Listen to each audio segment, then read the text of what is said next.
और एक कंपैरिजन लोगों को मिला, पाकिस्तानी कौम को मिला कि आज से चंद साल कबल जब अभिनंदन आया था तो कमेटी रूम नंबर 2 में एक मीटिंग हुई थी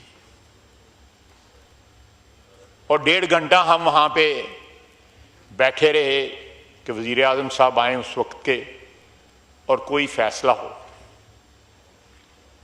लेकिन उस वक्त आर्मी चीफ जनरल बाजवा और उनके दरमियान मशवरे अलहदगी में होते रहे इसी बिल्डिंग के अंदर, इसी इमारत में। लेकिन उन्होंने जहां सारी की सारी पार्लियामेंट रिप्रेजेंटेड थी,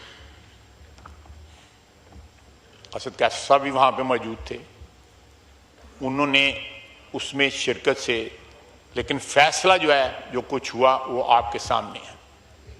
हमने अभिनंदन को वापस किया और वो एक सरेंडर था। आपको याद होगा इसी ऐवान में कांपे टांगे या टांगे कांपने की जो बात हुई, आपको भी टारगेट किया गया उस पर।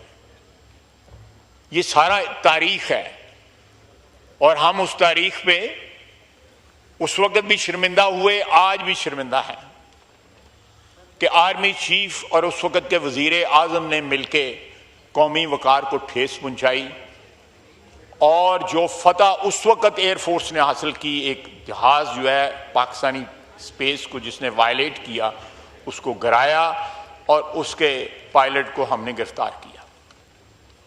लेकिन एब्जेक्ट सरेंडर जो है विदिन 24 आवर्स जो है हमने किया। क्या वजूहत थी मैं उसकी तफसील में नहीं जाना चाहता, लेकिन अब जो हुआ फॉर्चुनेटली मेरे लिए ये बड़ा फख्र का मुकाम है कि मैं उस सारे प्रोसेस का हिस्सा रहा।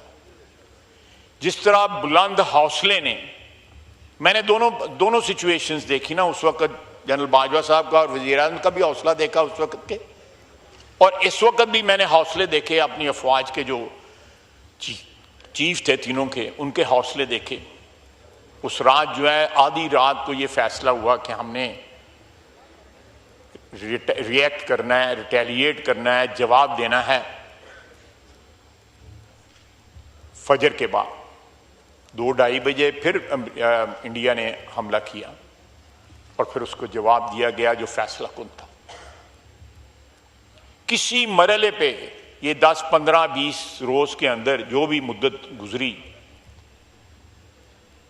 कहीं पे किसी के ज़हन में जो है शायबा भी ना आया कि हमने कौमी वकार के ऊपर जो है वो समझौता करना है। शायबा भी ना आया। बड़े इंस्पायरिंग थे हमारी अफवाज के जो हौसले थे, बड़े इंस्पायरिंग थे। बड़ी मुद्दत के बाद जो है रियासत में जो है एक एतमाद आया, हम लोगों को एतमाद आया, अवाम को एक एतमाद आया कि हमारे मुहाफ़िज़ जो हैं वो दलेर हैं, रेजोल्यूट हैं और उनके हौसले बुलंद हैं और पाकिस्तान के चप्पे चप्पे की हिफाजत करेंगे। और जो हमारी एयरफोर्स ने कमाल दिखाया, जिनके जहाज से वो भी आशश कर उठे, वो भी आके पूछते हैं कि ये जहाज हमने तुम्हें दिए थे, NH की लाया है जी, ये कमाल दिखाया, ये उनको भी नहीं पता। ये सारे का सारा जो है इंडिजिनस जो है हमारी टेक्नोलॉजी, हमारे बच्चों ने, हमारे जो साइबर वॉरियर्स ने, वहां पे जो है स्टेडियम की लाइटें चली गई, IPL बंद हो गया, पानी रिलीज हो गया डैम्स में, ग्रिड बंद हो गए। ये सारी बातें जो हैं, ये सारे हमले जो है, जो साइबर अटैक्स जो थे, ये हमारे बच्चों ने किए,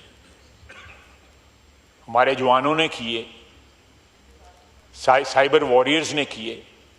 हमें हमें जो है इस फतह के ऊपर जो है तमाम उम्र जो है ता क़यामत जो है फख्र होगा कि किस तरह ये जंग लड़ी गई और पूरी कौम जो है मुत्तहिद होके अपनी अफवाज के पीछे खड़ी थी। एक पूरी नस्ल को जो है हमारी अफवाज की जो लीडरशिप है उसने इंस्पायर किया है। रियासत के अंदर एतमाद जो है वो कहीं नीचे था, वो आसमान को छू रहा है।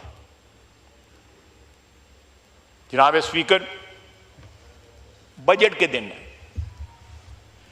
फौज की मजबूती और मईशत की मजबूती दोनों हैंड इन हैंड चलते हैं। हमने पिछले 1 साल के अंदर स्क्रैच से, मैं लंबी चौड़ी फिगर्स के चक्कर में चाहता, मैं कोई इतना ना मैं इकोनॉमिस्ट हूं ना कोई बजट का एक्सपर्ट हूं, लेकिन आज से 1 साल कबल जो है, 1 साल से कुछ ज्यादा अरसे में जो अचीव किया है, मैं वज़ीर ख़ज़ाना को खराज तहसीन पेश करता हूँ। वो गैर सियासी शख्स हैं, टेक्नोक्रेट हैं, बैंकर हैं। गो उनकी फैमिली जो है उनका सियासत के साथ गहरा ताल्लुक आज भी है और रहा भी है, लेकिन जिस तरह उन्होंने पाकिस्तान के लिए एतमाद जो है हासिल किया बैनुल अक़वामी जो फाइनेंशियल इंस्टीट्यूशंस हैं उनसे, वो कमाल।